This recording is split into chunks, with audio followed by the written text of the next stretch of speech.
I don't know if I'm centered. This is my first time using the back camera, so I am sweating. I just came back from the market. It's not really a market, but I'm just gonna call it that. I bought some staples because we ran out, so I had to go out and buy some.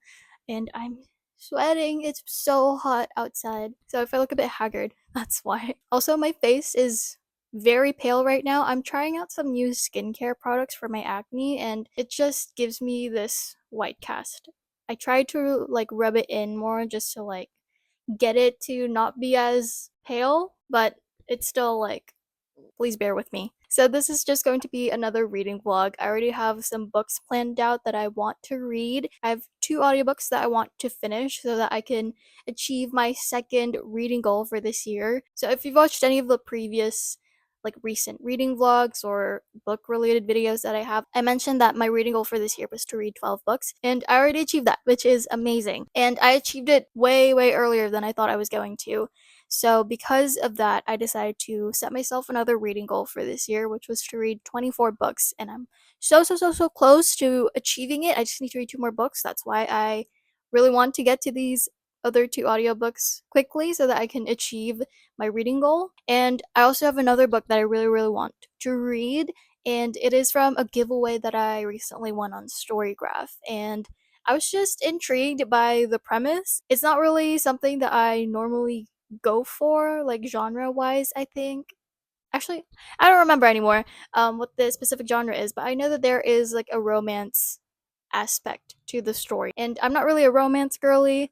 It's not that I don't like the genre. I know that I'm gonna like it, but again, this is not really something that I normally go for, so I don't really have much expectations of it. But I just know that there is like a high chance that I'm gonna enjoy this. It's kind of like, it's not really comparable to this, but this is like the only thing that I can like compare it to in my head. Kind of like shoujo mangas and animes. I tend to be very picky on those, but I know that I will like any story because it's just like I know I'll like it. I don't know if I'm making sense. But yeah, so I'll be reading those 2 audiobooks and then that 1 ebook, and then I am not sure if I'm gonna be reading anything else. So yeah, those are my current reading plans.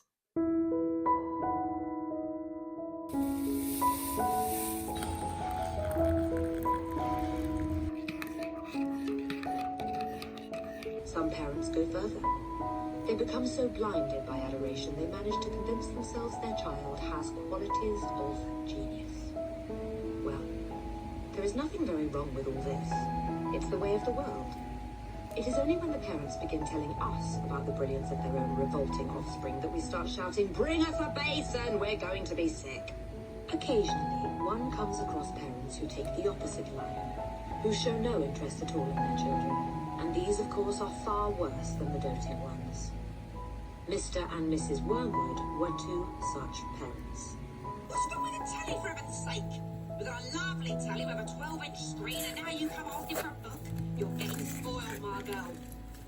Nearly every weekday afternoon, Matilda was left alone in the house. Her brother, 5 years older than her, went to school. Her father went to work, and her mother went out playing bingo in a town 8 miles away. Can I help you, Matilda? She asked.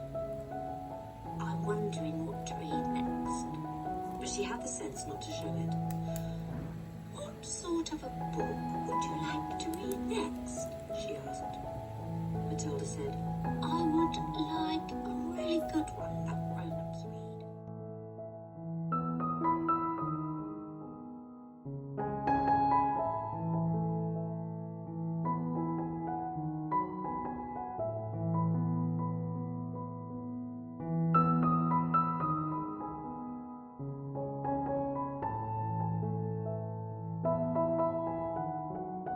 Mr. Wormwood was a small, ratty-looking man whose front teeth stuck out underneath a thin, ratty moustache. He liked to wear jackets with large, brightly coloured checks.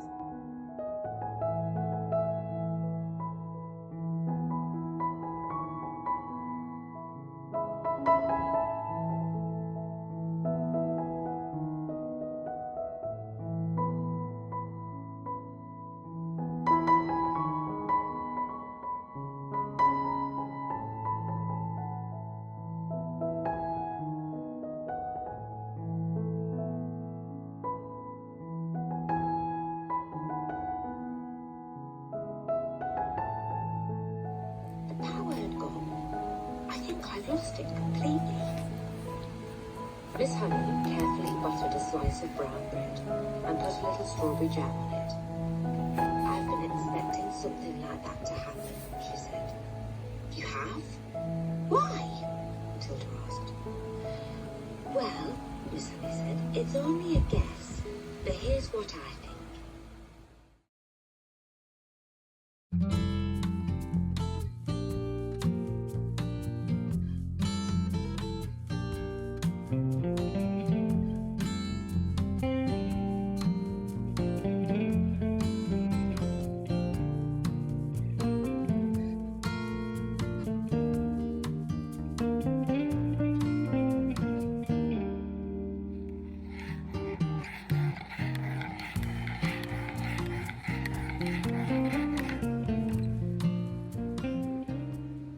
So I finished reading Matilda last night, and I just wanted to share some thoughts that I had. The audiobook was good. I really liked the narrator. I think Kate Winslet did a really good job, and I also appreciated the different voices for the different characters.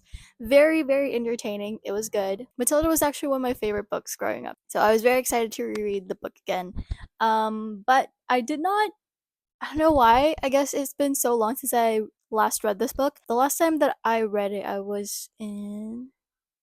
I think I was in my first year of high school, which was, oh my god, that was, wow, that was 10 years ago.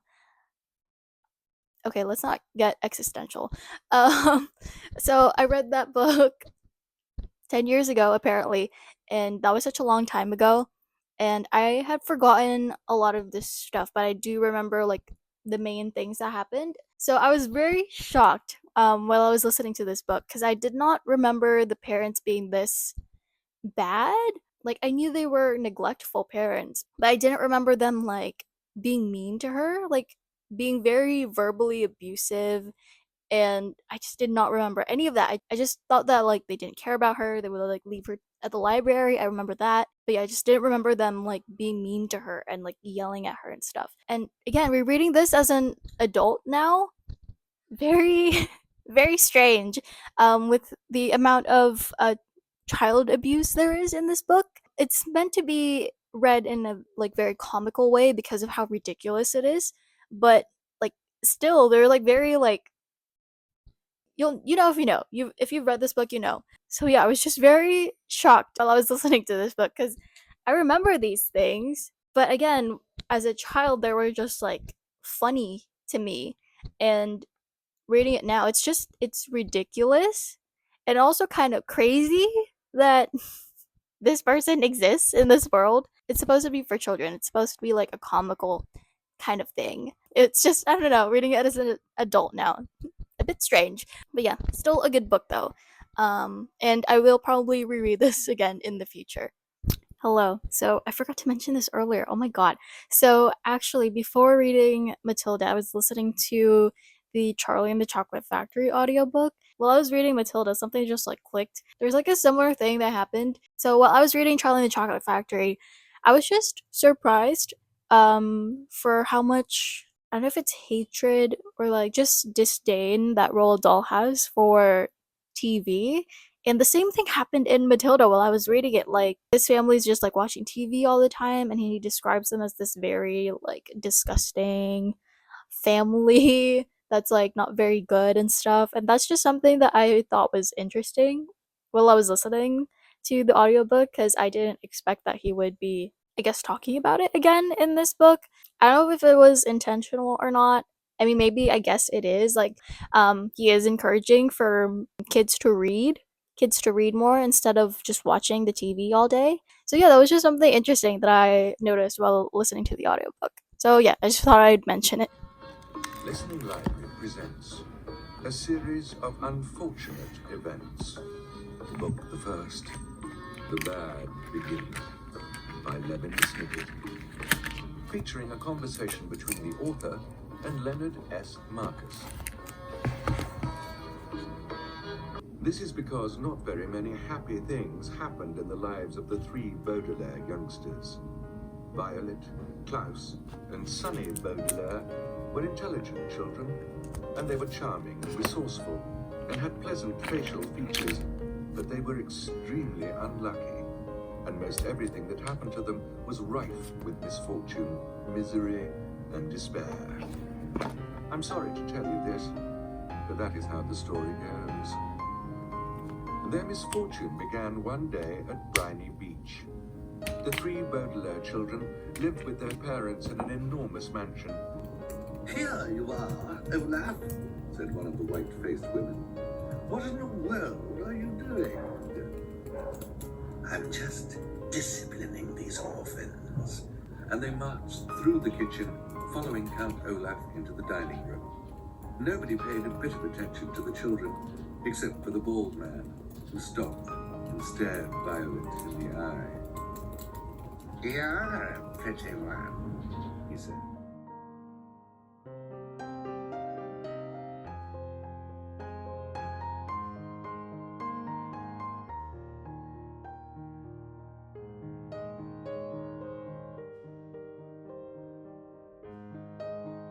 But Sunny was gone. Where can she be? Violet asked worriedly. She's not the type to run off. But then again, one sees strange things every day. Count Olaf said, sitting on the stump. If you really want me to let her go, I will.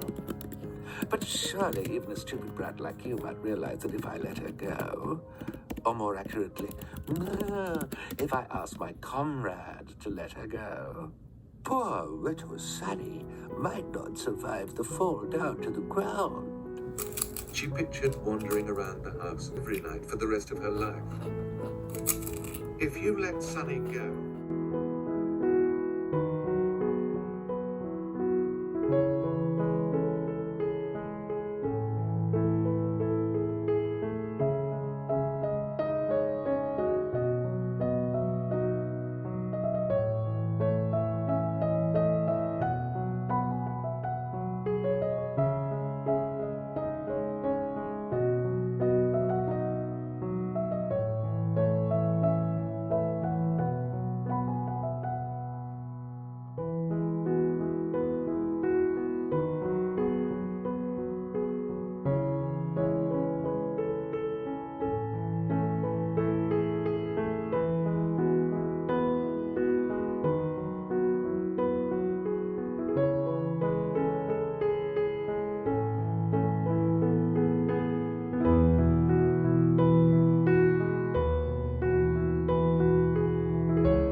forgot to update you guys yesterday. So I did finish reading The Bad Beginning yesterday afternoon, and it was very good. It was very good. I really, really liked the narrator in this one. I think he did so good. I really loved how he voiced the different characters, especially for Count Olaf. Oh my god. I only watched the movie. I haven't really read the books. I tried to back in the third grade, but I think I just like skimmed through it. Didn't really actually read the entire book. So my perception of Count Olaf was just how like Jim Carrey in the movie portrayed him, which was just like, he's a bad person, but you also couldn't really take him seriously. So that was my image of him coming into this book, and I just didn't expect him to be so creepy and much more sinister than how he was portrayed in the movie. So I was a bit I was a bit shocked, to say the least. So yeah, I just didn't think of him as like this scary figure that the children should be afraid of. Even though he does like criminal stuff, it still just didn't really click in my head. Again, with how I perceived Count Olaf from how Jim Carrey portrayed him, you just wouldn't take him seriously. So last night I was trying to look for some new books to start. I think I mentioned this in the beginning of the vlog with like I think I was gonna be reading an ebook that I want on Storygraph.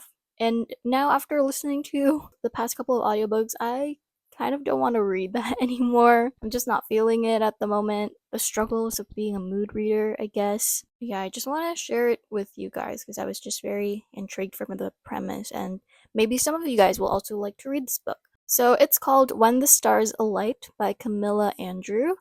And I think this is part of a series because it says the essence of the equinox number 1. Let me also read to you the description. So it says, a maiden of the stars, a monster from the shadows, a collision that rewrites their worlds. Princess Layla Rose is a fallen star in human form, a beloved guardian to humanity. Yet in spite of these fantastical origins, she has never much believed in prophecies. That's why when a demon of apocalyptic legend is presented to her in a block of ice, she feels fascination rather than fright. Curiosity kindles into a mutual desire once he breaks free of his captivity. Far from the rampaging beast of mass destruction everyone expects, he is monstrously handsome, deviously articulate, and alluringly mysterious, a prince among his kind. Eager to discover his origins, Layla travels from her idyllic seaside realm into a land of unspeakable horrors, relying on her wits to survive her journey. She arrives aiming to establish peaceful contact with the aid of the besotted prince. However, it becomes clear that the heartless Demon King does not desire peace at all, only war and conquest. When diplomacy fails, Layla turns to the king's suave and manipulative bastard son in the hopes that she can inspire both him and his true-born brother to go against their father. But soon it is her heart she must keep from being torn between their centuries-old dangerous rivalry. This gothic fantasy set in a vibrant gaslamp world is a must-read for fans of Catherine Valente and Angela Carter. It's written in lush lyrical prose full of intricate world-building, courtly intrigue, and magic that seeps through the pages. Beneath its light, romantic, and whimsical veneer, you can expect darkness, brutality, and passion. So that is the little blurb thing, so that's what made me really interested in reading this book. I will get to this book. I really do want to read it. I will get to it, just not right now. So last night, as I said, I was trying to look for new audiobooks to start, and because I was reading like children's books, middle grade books, recently I wanted to read something similar, and I did find a couple that I would like to read. So the first one that I found is The Tale of Despero by Kate DiCamillo. I've only read this once back in the 5th grade, and I really, really liked it. I would say it was my second favorite book of all time back then. So I really want to reread this book. I'm just interested to see if I'll have any changes in my opinions and feelings on the book reading it as an adult now. So that is choice number 1. And then choice number 2 is The Wishing Spell, which is the first book of the Land of Story series by Chris Colfer. I didn't know that he wrote books. Chris Colfer is the actor who played Kurt from Glee. So yeah, so those are the 2 choices. I'm honestly leaning more towards The Tale of Despero because I think it's around 4 hours long. The Wishing Spell is 9 hours long. You know what? Let's just read The Tale of Despero. We can get through it faster. We can get to The Wishing Spell much quicker. So yeah, I'll be reading that first, and then I'll get to The Wishing Spell right afterward.